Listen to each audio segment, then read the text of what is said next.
Yeah, yeah. I'm getting each session has been easier to talk and like flow better. I feel Right. like first it's super awkward. I was like having to think a lot about what I want to say. Yeah. Because we can't help it. We're being recorded, so you're kind of conscious, like self-conscious. Yeah. Cool. All right. So this is the Man Cave episode 3. And me and Julius and Daniel Baker, just give a nice wave to everyone. First time joining us for the Man Cave. Me and Julius have been Hi here from the guys. beginning. We were just talking like when you're not used to being on camera or like being in public, sometimes it just like you get really self-conscious. You can't really be yourself. Like how Julius, how have you been dealing with that so far? Yeah, to be honest, like already I usually have a think a lot before I'm not used to talking off the bat. Right. So like being recorded makes that even more like makes me even more self-conscious. So I keep like second guessing before I say. But over time, like as you get into the episode, you kind of forget. Right. Yeah. Yeah. So I think over time I'll start getting used to it. Right. What about you, Daniel? I know I see you. I see you on all the time. You post your videos and stuff too on YouTube. How are you with like being conscious about people watching you because it's being recorded? Yeah. To be honest, like all of the podcasts I do is, I edit it a lot and I have a lot of takes. And Oh wow. and I wouldn't say it has a lot of takes. And I kind of get into a rhythm after a while, after like 5 attempts of trying to say something, and then I'll speak monologue for 10 minutes. That's what I do for my podcast. So right. I think that at the start, I'm probably going to be a little bit like weird and stumble a little bit with my words, but right. Yeah, I need to get to warm up, and I think the coffee will help with that. Yeah. Nice. But what do you think about now we're doing video? People can just watch us talk like this too. So what do you guys like? How do you guys like, I know Julius has been doing Health is Happiness for a long time, but that's different because you're not on video, right? Yeah, like, well, for me, I'm more worried about, I'm more conscious about what I would say rather than being out there on camera, like camera wise. I'm not too, because I already posted a music video, and that was when I started getting over my consciousness of being on video. I absolutely hated the first video I ever did. I was like, man, I don't want to look at myself on the video. Wait, that's for All My It's so Thanks and awkward. Love? Yeah, that was super awkward.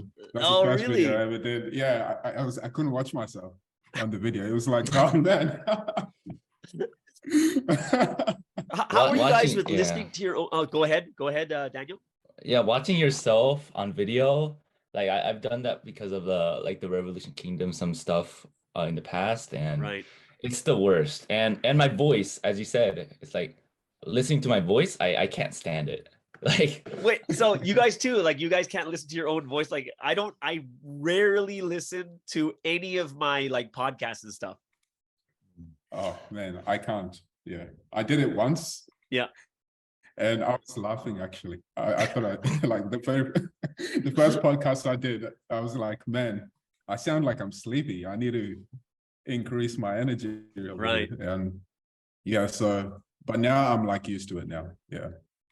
Yeah, for me and my podcast, because I'm trying, think about me. I've done my podcast for over 800 episodes. Yeah. Everything is one take. I just go straight through. Like just because I've done so many times now, it's just one take. And every once in a while, maybe once a week, I'll be like, I didn't like that take. I'm gonna do it again. Like I'll do it again, like maybe once, but I try to do everything in one take so it's natural and it's really off the cuff, right? It's just off the top of my head, and I'm really speaking about what I really feel about a certain thing. And like, okay, now if we were 3 girls, okay, and look at all of us on screen, what do you think the biggest difference would be? The amount of words per second. There's one. What else? What do you guys think? What else would be different? I honestly think that we would be dressed better and we'd be fully done up. Oh yeah, that's true. Yeah. I didn't even think of that. Yeah. Yeah, like we would totally be done up. Our eyebrows, or they had the makeup, everything going on. Like we would get our hair done. Or we would have to, we'd like honestly, this is what I've been wearing all day. Yeah, same.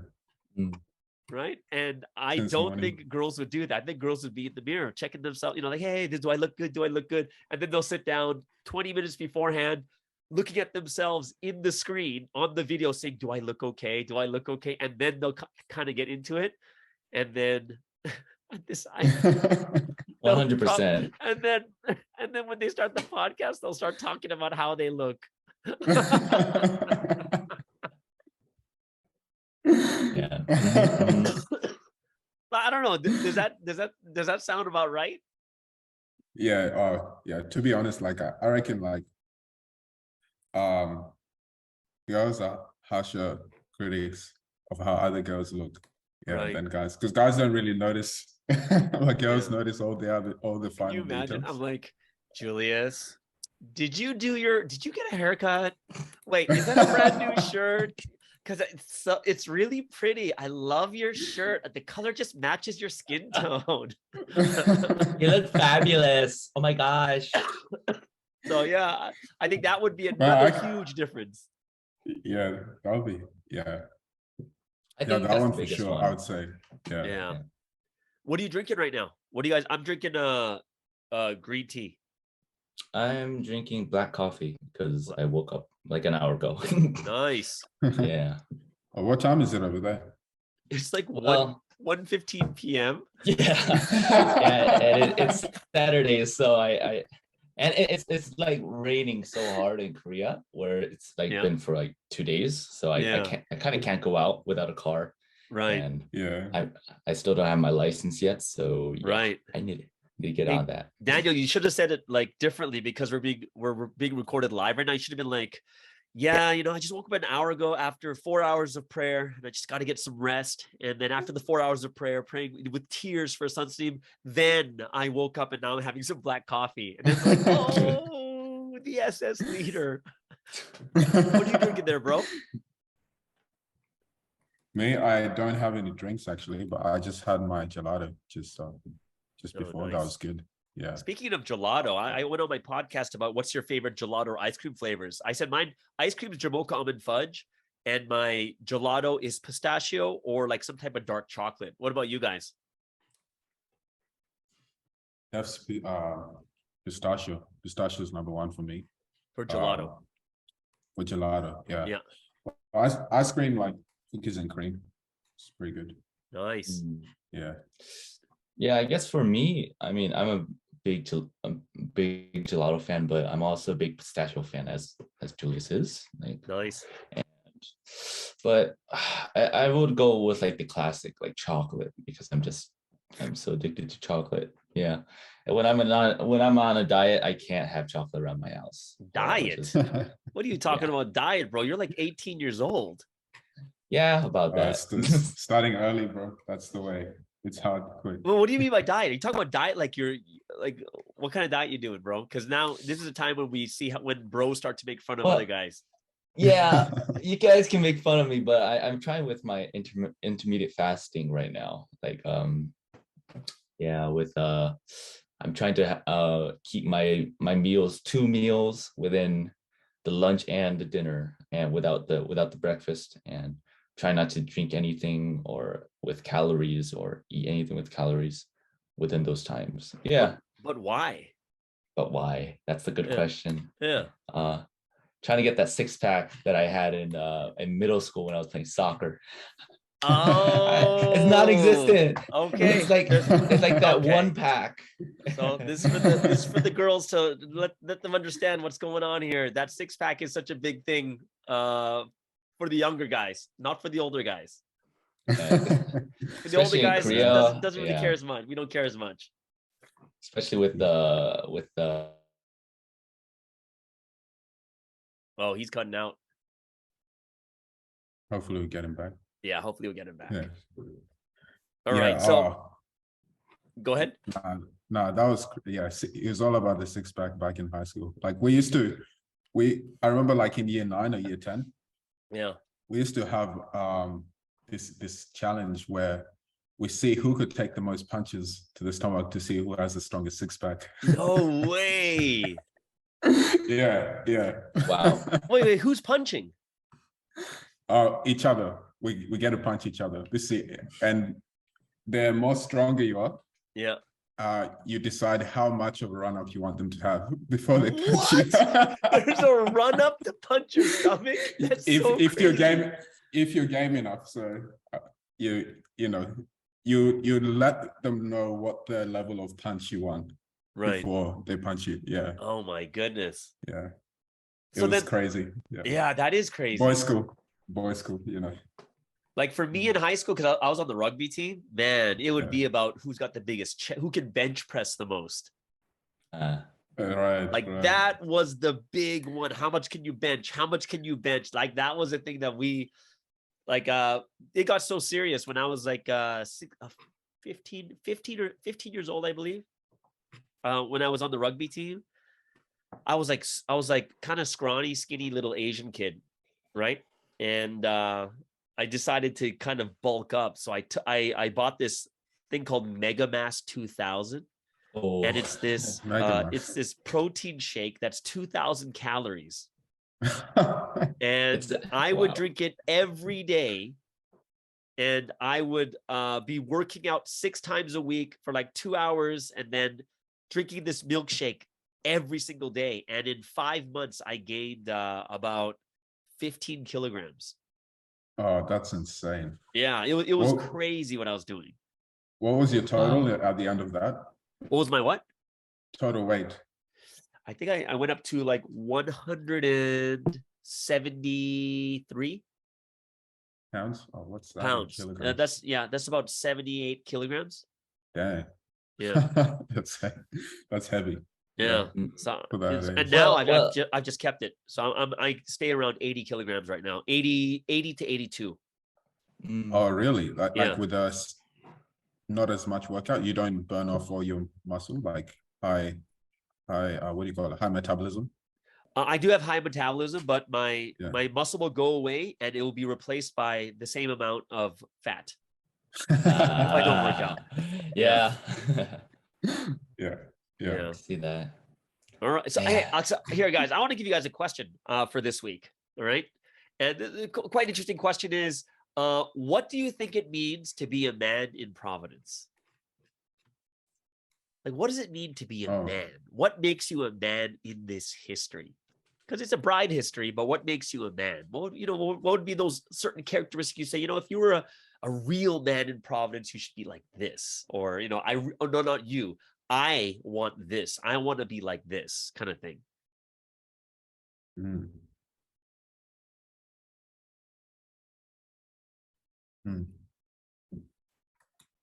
Yeah, like I've not thought about it in that exact sense, but I have thought about the ideal, what ideally I would like to be like. For myself, if I'm able to, if I'm really able to like refine the skills and abilities that God's given me to a really high level, like a professional level, and be able to use that to inspire and influence other guys to want to become like that, and then show them this mentality of Sansalim, because it's so powerful, it's so strong, and like with that kind of mentality, when you do something, you can make whatever it is a masterpiece. And I think that's something that would inspire a lot of guys, like like almost like a David Goggins mentality, which we learned from Sansalim. You do it until the very end, to the extreme. And so I want to be able to refine myself to that extreme level, to the point that people will be like, how do you become like that? And then I can say, yeah, I learned it from the word from Sansalim. Yeah. Oh wow. So like you'd say Yeah. like extreme competence in something. Yeah. Yes. And why do you think, like, this is a kind of open question here, is why do you think extreme competence is important for a guy? Well, personally for me, I think that guys feel very defined or like by what they do, by something they've done. Yeah. So yes, something tangible that they've done is very closely linked to the identity. Yeah. What about you, Daniel? What do you think? It's a difficult question, to be honest, because I haven't. He hasn't been able to fix his internet. He's got to work on extreme competence of fixing his internet. Yes. Yeah. Sorry. Yeah. No worries. No worries. You could. Yeah, it's been cutting in and off, and you could try turning your video camera. Praying it gets fixed, but turn your video camera off for a second, and you can try talking like that without your video camera. Yeah. I hope this works. Yeah. At least for me, I think being a leader is a big one, right? Being an effective leader to either also, as you said, inspire people, and being really at least trying to be close to the one, and trying to look at what the actions he does, and try to at least trying to do it, and at least trying to become closer and like him. I think that's the biggest thing, because as you know, we can see a lot of times through Provi people, we can see Sensei through people, and especially in like the Warmerdang Church, it's like when we try to meet other foreigners or other people, we try to become like Sensei when he's not there, and we try to have the 심정 and have the hospitality of Sensei. So I think that's one of the big things. Yeah. Oh, that brings up, like, that's like two big points I see right now that kind of similar. Number one is like guys want to be extremely competent in something, and I think it's inside of our DNA, as in wanting to lead in something. We want to be able to show that we're good at something, right? We can lead in it. People will come to us for advice, and it makes us feel like we're contributing when we have extreme competence in something, which then leads to what Daniel said, is that people want to be like Sunsim kind of thing, right? So if we were to look at Sunsim as being, he's a man, and when you look at how he leads or the way he is, like he's trying to get extremely competent in many things, and he's teaching people constantly all the time. What do you like? What are the things when you look at Sunsim you say, oh, that's what makes like him a man? Or what parts of Sunsim would you want and say, that part makes me really feel like, I want to follow that part?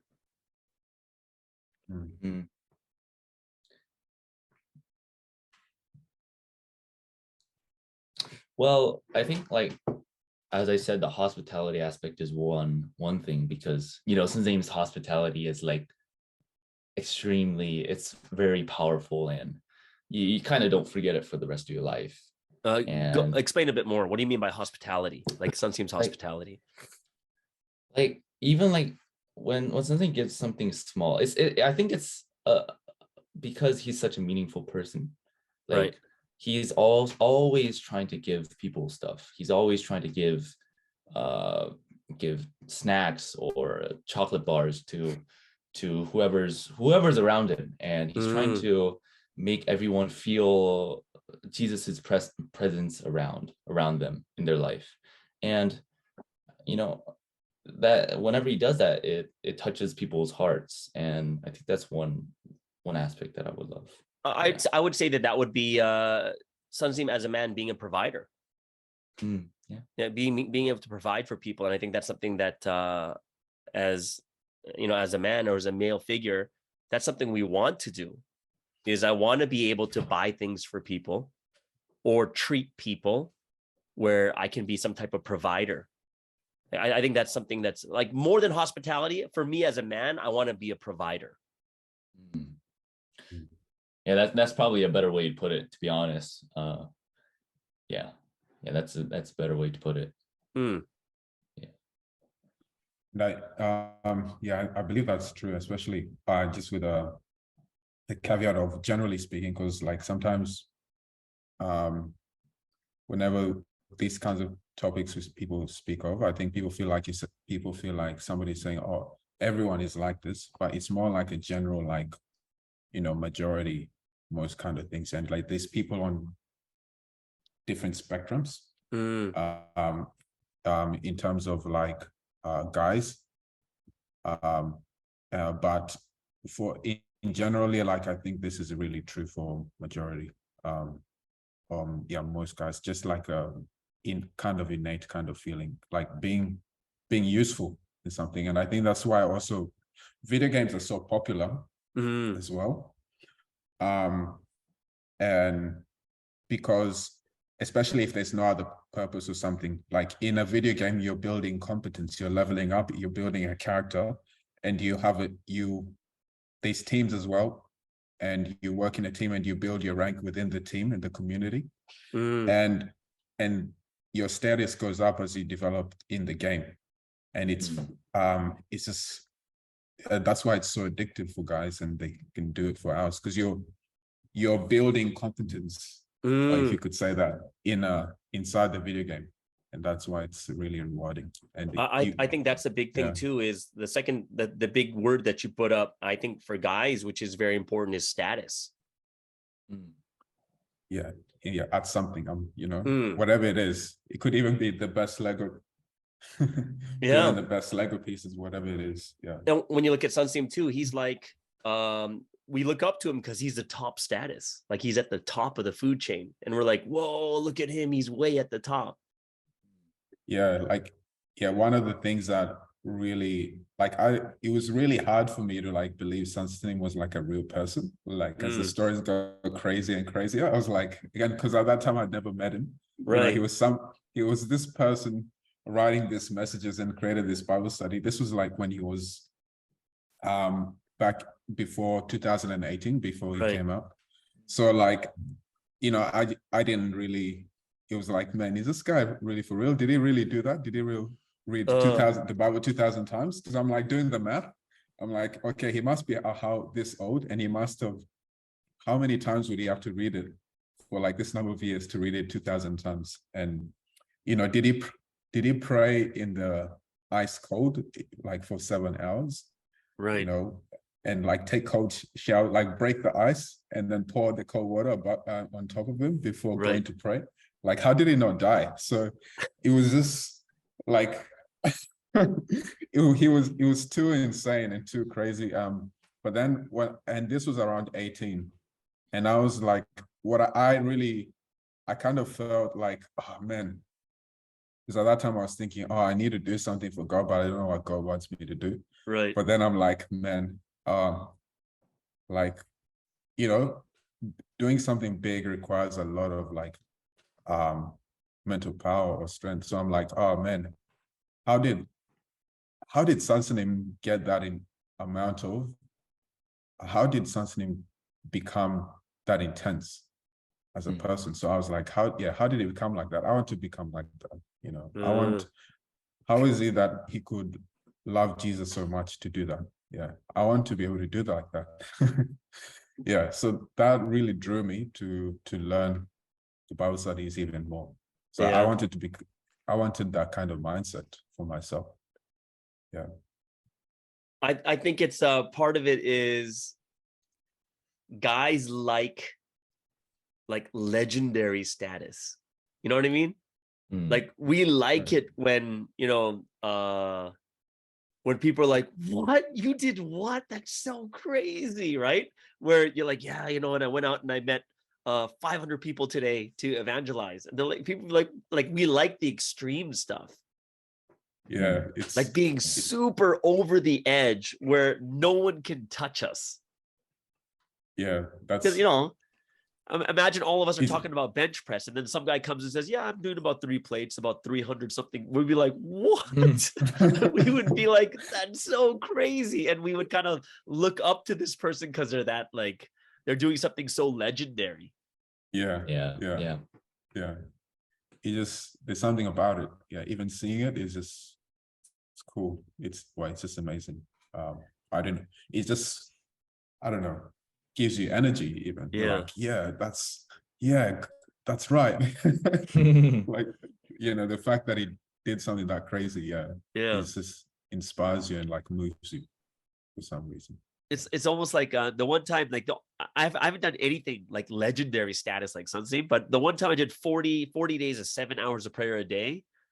And That's like, pretty cool. it's Wow. extreme, but it's, yeah. as a guy, I want it. Mm. Like, oh, I'm going to challenge myself to do this. And funny thing was, there was 5 of us doing it together, right? Yeah. The 2 guys and 3 girls. The 2 guys straight up 7 hours a day, 40 days, 40 days. And the girls did it, I think it was 3 hours. Oh. Yeah. It's not like a bad thing. It's just, there's a different type of thing the guy wants. Difference. Yeah. Yeah. Yeah. And there's a tendency, I think, for guys to become obsessed with one thing, and that's all they do. Yeah. And there's a number, and the guys who are at the top, they're like on the extreme end of that kind of obsession. Yeah, the like hyper it's obsession. to the point, it's to the point that they're insane. Like, these are mentally insane, or in comparison wise, kind of guys where that's all they do, that one thing. Yeah, whether it's basketball or soccer, whatever it is, just that one thing. And for the obsession 24/7, every day, single day, that one I thing. think, like, for instance, when you look at we for those guys don't know, we were talking about exercising before this too. And there are some guys who are so obsessed with working out, like they will skip their children's things. They'll forget to pick them up because they have to work out. They'll miss their family functions and stuff because they're so into working out. Yeah. And to the point, you could say it's unhealthy. Right. but it gets the result in that area. Yeah. That's why they become the greatest in that area. Yeah. What about you guys? What's some of the things that in your life you've been hyper obsessed with? Well, I think you can go first, ahead. Julius, go first. It's okay. No, it's all good. I guess for me, it's like reading a ton of books right now. Like I've been trying to, like, on average read like 2 books a month, which is like a crazy schedule, to be honest, right? Because you're kind of reading 40 pages a day without skipping. And it's kind of, I think it's the biggest challenge is retaining the information. That's the biggest challenge, because at the same time you're reading so much, you're trying to put it into action, but it's a lot of the information just goes away. So you kind of have to, like, purposefully learn all of this information. And it's kind of difficult, to be honest. I'm trying to do it. You know what they say, the average CEO, how many books they read a year? I haven't heard it. 52. 52. Yeah, they read 1 book a week. There you go. It's crazy. That's like, yeah. Do you think that's the reason is because, CEOs, they spent so much time to get on the top of the ladder and on top of the food chain, where they have so much time there on the top, where when you see people like the CEO of Valuetainment, I think it's PBD. And those guys, they have so much time where they have abilities to make new media companies or do a different venture. And I heard a lot of people, like the CEOs, like, after they made so much money, they have this time where they're able to, like, read a ton of books. And when I have that time, I'm trying to read books like them, so I can get up there. I gain think the knowledge. biggest thing that I learned from, like, you know, people like Patrick Bet David and other like really successful people, the reason why they read so much is they say that to stay on top, you have to keep learning. And if you stop learning, you'll stop growing. So they say you have to read as much as you can. So some of them will, like PBD, Patrick Bet David, was saying that there's one time he would just be listening to an audiobook every time he's in the car, the same book over and over and over again until he got it into his head. Right. Yeah. It definitely makes a lot of sense. Like I was also listening, there's another podcast I was listening to. It's called Diary of a CEO. It's this English entrepreneur, think Steve Barrett, and he's pretty much he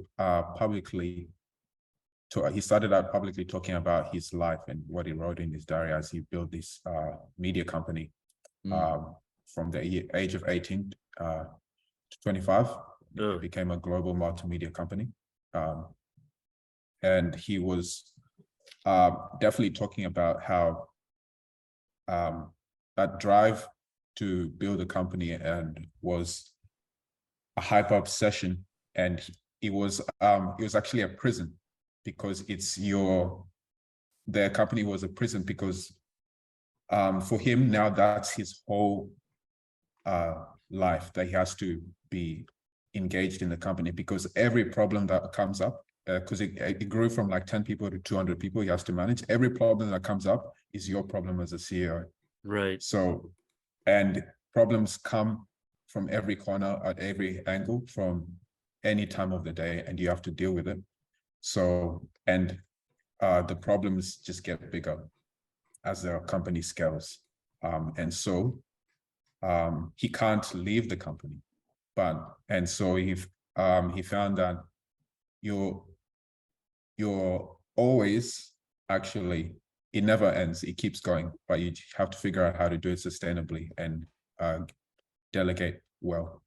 But you still, only until you get to the point where some CEOs have brought in another person to be this actual CEO, and then they become a chairman on the board, like Bill Gates, then they can do other things.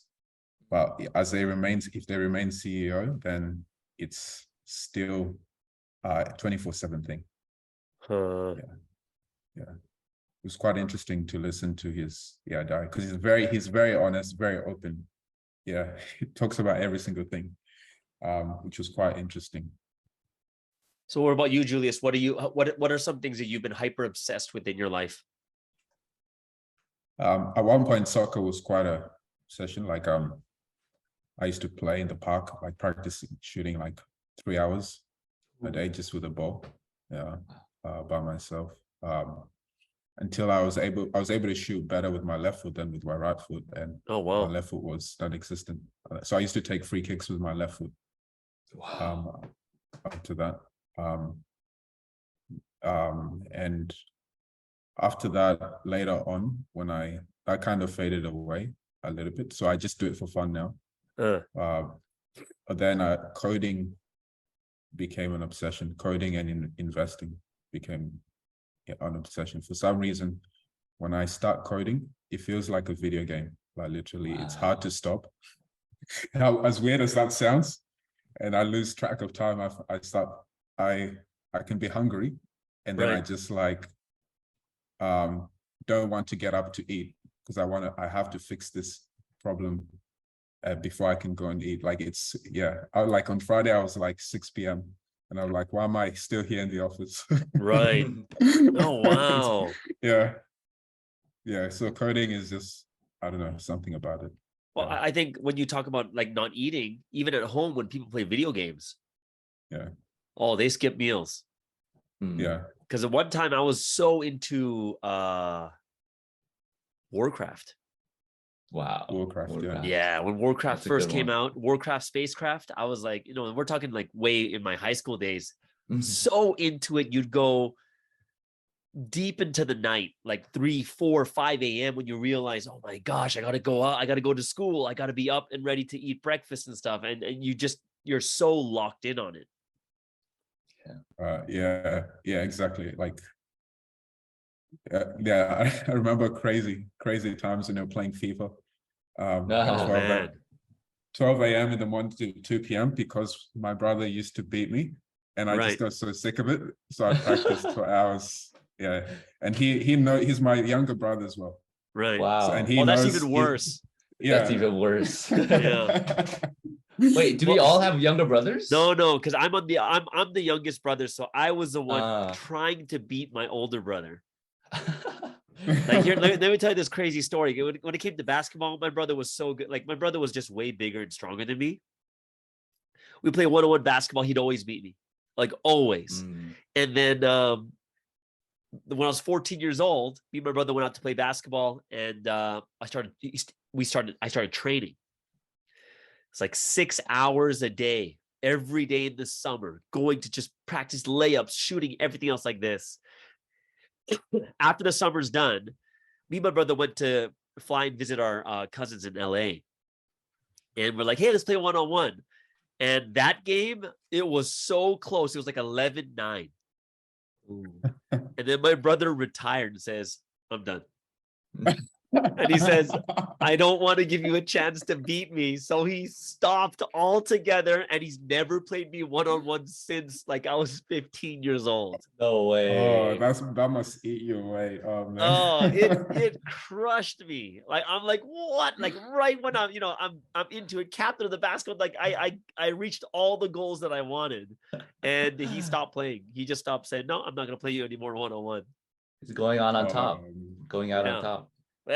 That's a guy thing though. That's a competitive guy thing. Yeah. It's Just crazy. wait till sports starts. Just wait till sports Yeah. tournaments start again. Like even if we say, hey, we're gonna invite a team from Australia to play in a soccer tournament in the US, you guys come over. We're gonna be friends until we get on the field. Yeah. Like when you see Providence events, you're gonna see people getting upset, like these soccer events or these tournaments.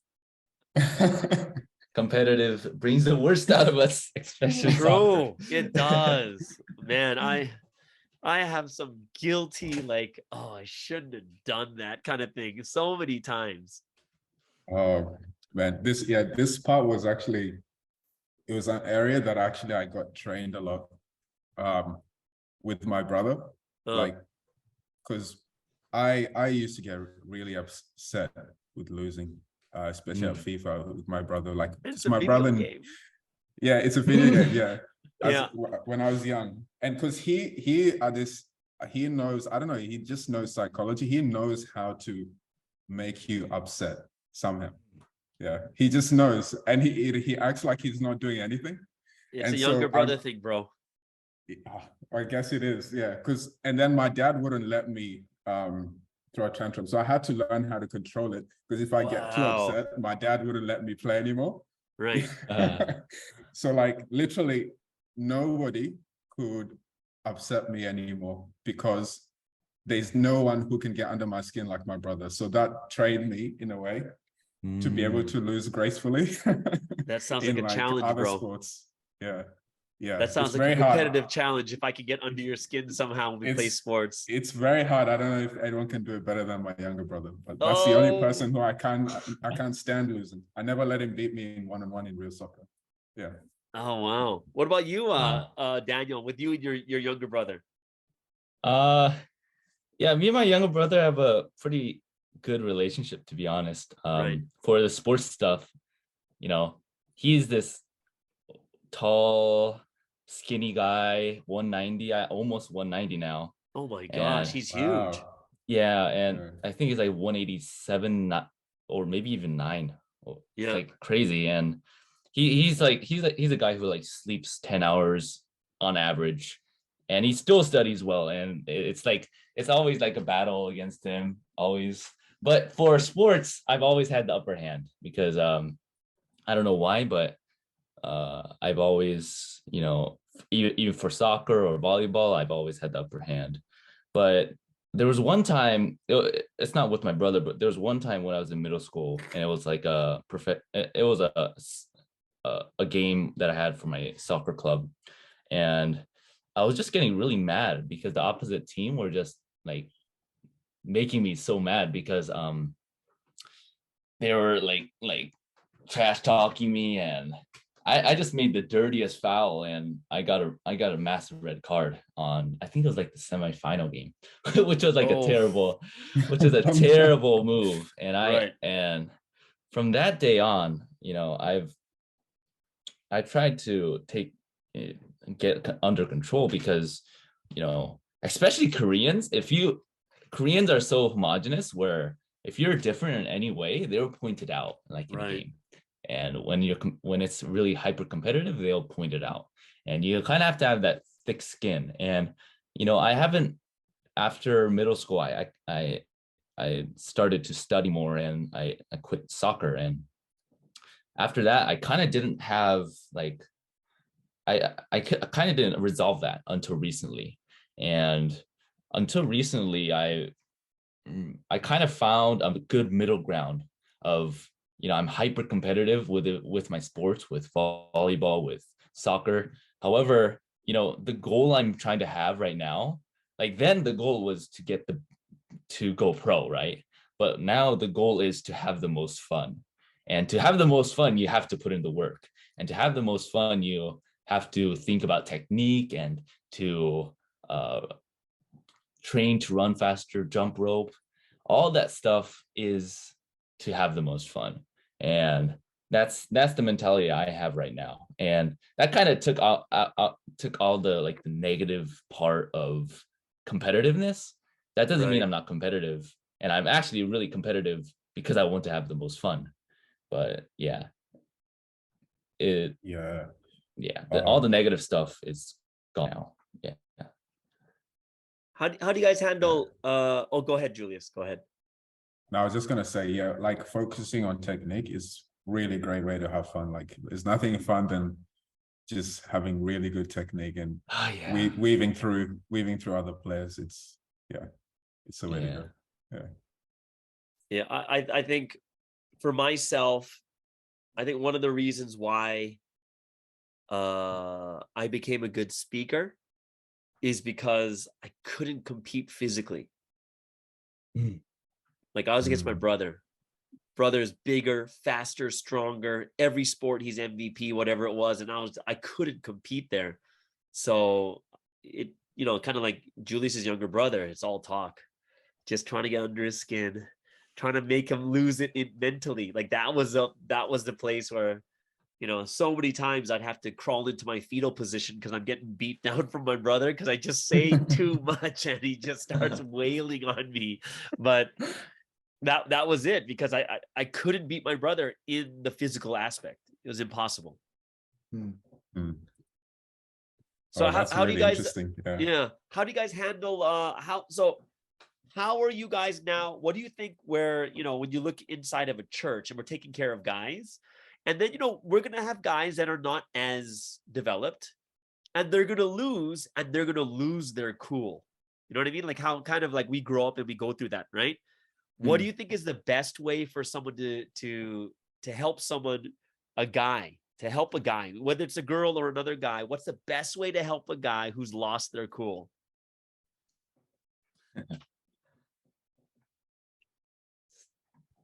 That's a difficult question. But for me, I'm an SS leader right now, so all of my experiences is with SS, and they're all like going through puberty and stuff. So they're the lines they have, like it's very different for each other. So a lot of times they like step over each other's lines, and then one person will be just fine 1 second, and then someone steps over, and then they're like super mad, and they're like running to get you, and they're punching each other. And I think the best thing I've been able to do with them is to kind of just be the mediator of it. Like I can't like 100% say stop it, because for both people it's a big lesson for both people to learn for them. And I'm just the mediator saying, how about you think about the other person's side, or try to put yourself in that guy's shoes, or just asking these questions, so when they're really mad and just trying to think, just making them trying to think. And that really kind of calms them down. Some people calm down, or some people just get even madder from that. But, just trying to be the mediator in that situation. It helps them. Yeah. And for myself, I think definitely, I think one-on-one talks, like later on, not in the middle of the situation, because there's too much definitely pride involved in the moment as well. So, but I think not always the case, but that's usually a factor too. Like, yeah, once you're mad and upset, yeah, and the frustrations there, it's hard. But I think later on, like having that conversation and learning, understanding too that being able to control, letting them understand that being able to control your emotions and anger is actually strength.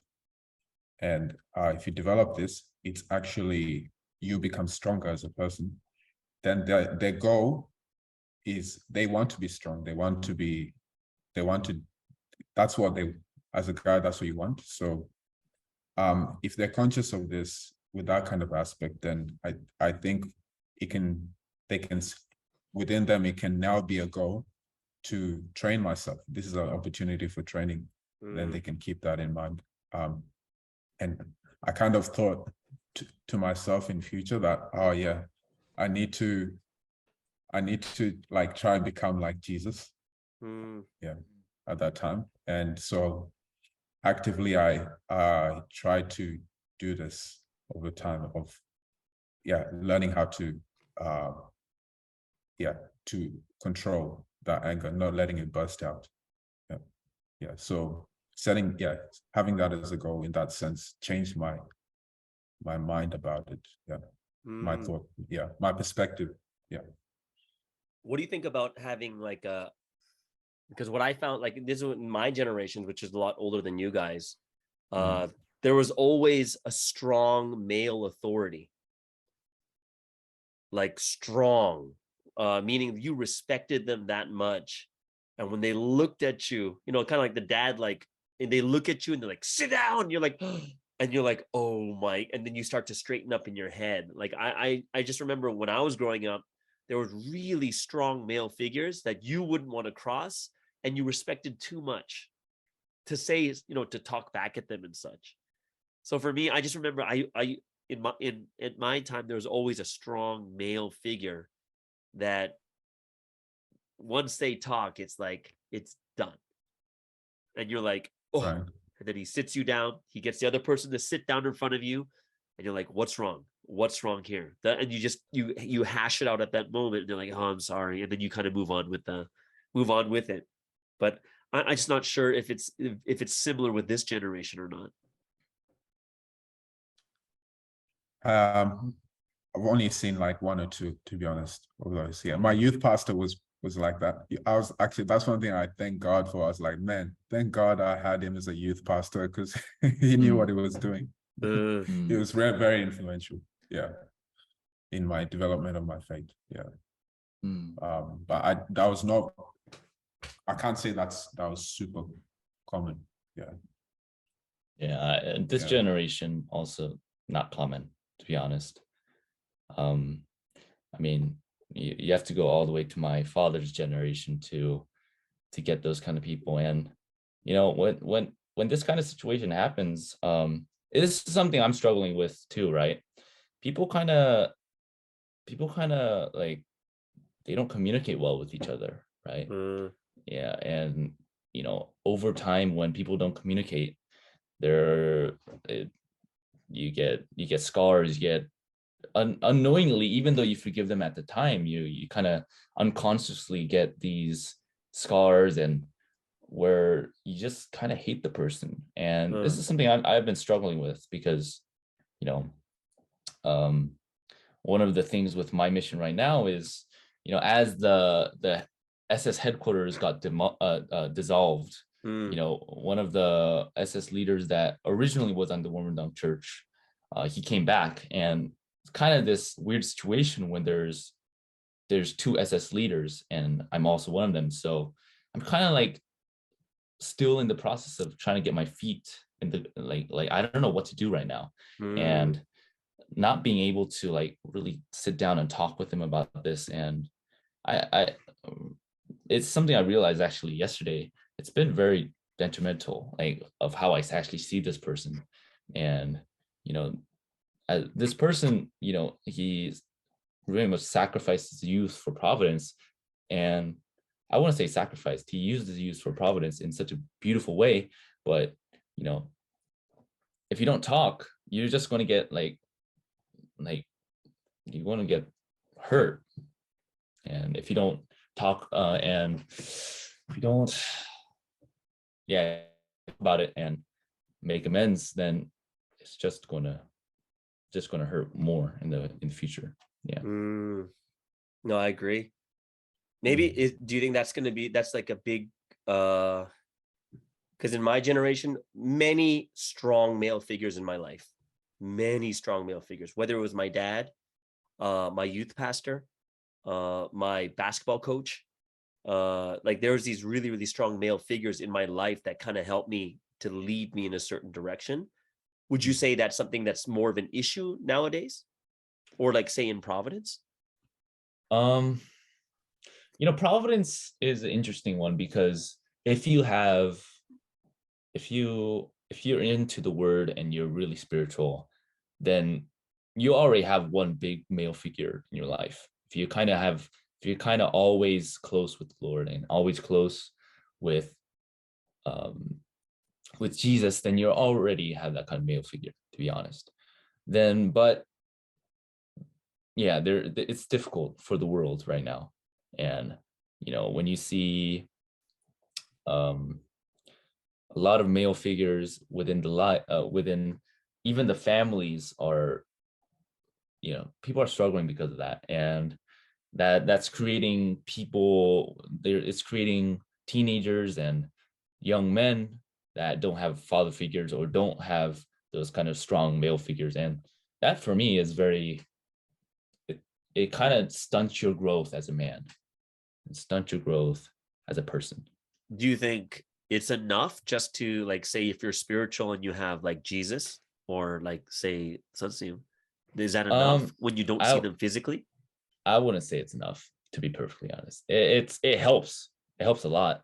Right. But I agree. Yeah, having people around you, having people that, you know, can teach you things about discipline, teach you things about actually doing the hard work when you don't kind of want to do it. Those are the people that really, really matter right now. Yeah. Yeah, no, I agree. Yeah. I completely agree with that. And I would say probably one of the issues might be, let's just say in Providence, is most of the leaders are female. They're not males. Yeah, it does make it tough and tricky. Yeah, just because naturally, yeah, I think we've kept on talking about it, like about guys need that older or like stronger guy to kind of inspire movement or growth upwards. Yeah. And so it's just yeah. And I think necessary. It's important that we understand just the difference of a male like authoritative figure is the motivation pushing of growth in a masculine way. Right? Of course. Yeah. Because you know, like I'm not going to say that the female leaders are bad. They're not terrible or bad at it. They're very detailed. They're very good. They're very soft. Well, in most cases, but it's just not in a masculine way where they can't do it in a masculine way because they're not a man. Yeah, that's pretty much what I would say. Yeah. Because like I grew in different areas or ways from the female leaders I had. Like I'm so thankful for them because they did a lot. But from the male leaders that I came across and met, yeah, they had a different impact that was very important in a very different way. That wouldn't be possible if they didn't come around. What do you think is like of course the difference between a guy talking to a male and a female, there is a difference, right? But there are some, like, if I were to be perfectly honest, I would say that when I was younger, I really enjoyed when the older sisters of the church took me out and stuff. It just felt it's a different type of care. And if I were to be even more brutally honest, I would say it would make a difference if they were pretty. Just being honest. It makes a difference. I'm not sure. I don't know how honest you guys want to be about this. I would be able to talk to them better. I would want to talk to them more and stuff too. Well, I've not really been able to be honest, for myself. I'm not very. I thought you were going to say we don't really have any pretty girls here, so. Wow. Sorry, bad joke. Nothing. There's nothing about. I'm just not talking to the Australian girls at all. It was a joke. Sorry. Go ahead, Julius.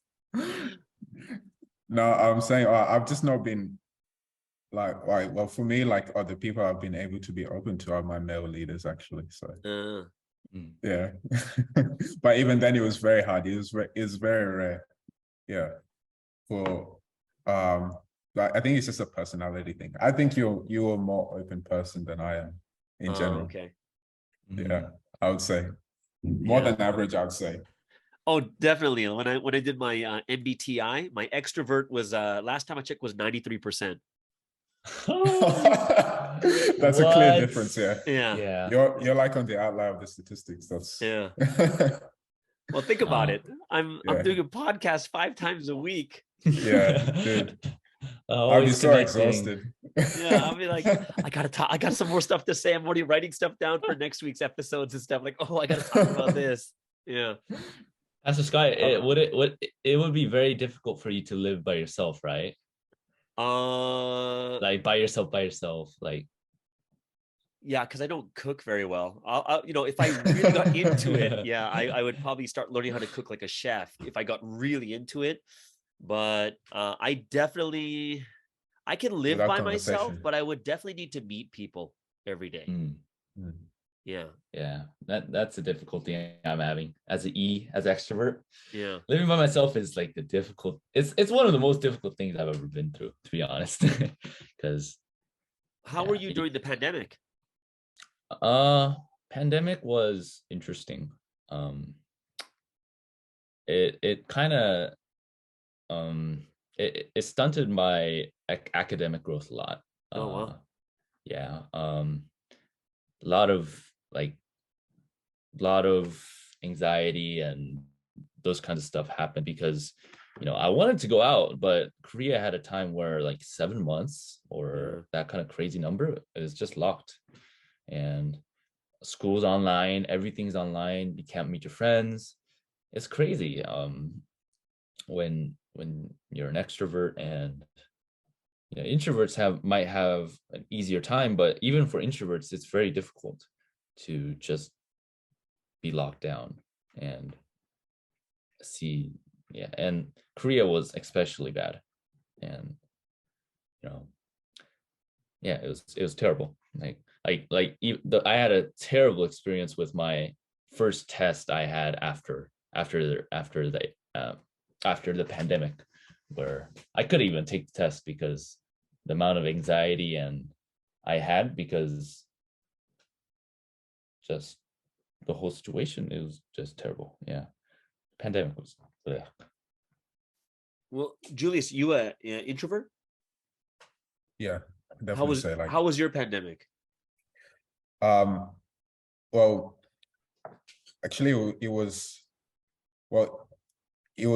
good and bad, because it also coincided with the time I was going through a bit of a difficult time with my family. Like my mom was kind of sick, but it was not really due to being locked down,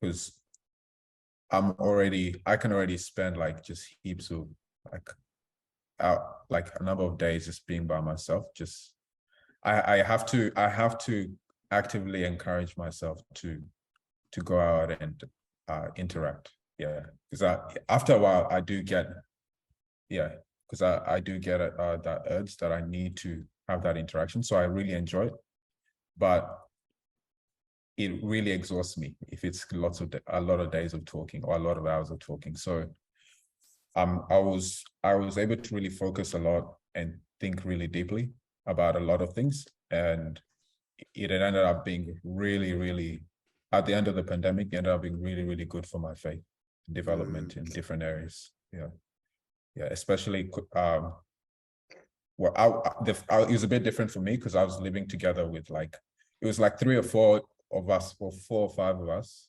guys in one house. Oh, so nice. we were just like we did so much. We did like a lot of fun stuff, stupid stuff. We're making TikToks. It was like hilarious. It was the funniest thing. We're doing all sorts of stuff. We're learning. We were experimenting with our cooking, and we were allowed to kind of go and exercise in pairs, like during the lockdown. So we did like all sorts of things. Like, we had this condition where we were praying on the balcony when it was winter in the pre-dawn. Wow. Yeah, it was. We did all sorts of things. So it ended up kind of being good, like a time of training almost spiritually. Nice. Yeah. I was in Malaysia, stuck in this little dormitory room. And yeah. I actually got really irritable. Like, I started getting mad at the people around me. Like when I went to, I would go to the church and probably stay at the church too, but I would get really irritable. I would get mad at them in the first 2 months. Like, I would yell. Wow. I would yell at them because I was just so like frustrated and claustrophobic. Right. And then I got I think I got one time I had this really bad anxiety attack. Like, I couldn't sleep. My heart was pounding. It was like 100 beats per minute, and I couldn't sleep. And it was just crazy. But then after like 7, 8, 9, 10 months, I started to enjoy it, being alone. Oh, interesting. Yeah. So now I'm kind of like, it? I just enjoyed it. And then now I really enjoy meeting people I can have good conversations with. Not so much just going around meeting people, like people I really want to talk to. Like, I enjoy that. Like, even today, I just went to a movie by myself. Went to watch Guardians of the Galaxy. Yeah, that's something that I would like. Yeah. Yeah, just go watch by myself. Yeah. But I've never done that before, to be honest. Really? Watching a movie by myself? Not yet. Yeah. Oh, okay. Well, you're still 18, right? Yeah. Yeah, you got some time. You got some time. Yeah, you got time. Do you eat? Do you go out to eat dinner by yourself? I mean, that's a thing in Korea, to be honest. Oh, really? It's a pretty big thing in Korea. So there's some places in Korea, especially from the pandemic, it's like there's only like single tables for yourself, and you order. And I think that thing is already gone in Korea, but that was a thing where eating out by yourself was a pretty popular thing in Korea. Oh, I still do it. Gone with in the mainstream. Yeah, there was a time where I did. Yeah. Interesting. Yeah, that's a good topic for later too, about introverts and extroverts and how we deal with all these different things going on. Yeah. I hated living with people the first time I moved out. Yeah. Yeah, but it ended up being a good thing, actually. Yeah. I needed that. Yeah. Guys, you guys wouldn't believe this, but our hour is already up. Already? Oh, wow. That was pretty quick. That was really fast. Yeah. It was just I think maybe this number is better, having 3 people better than 4. Yeah.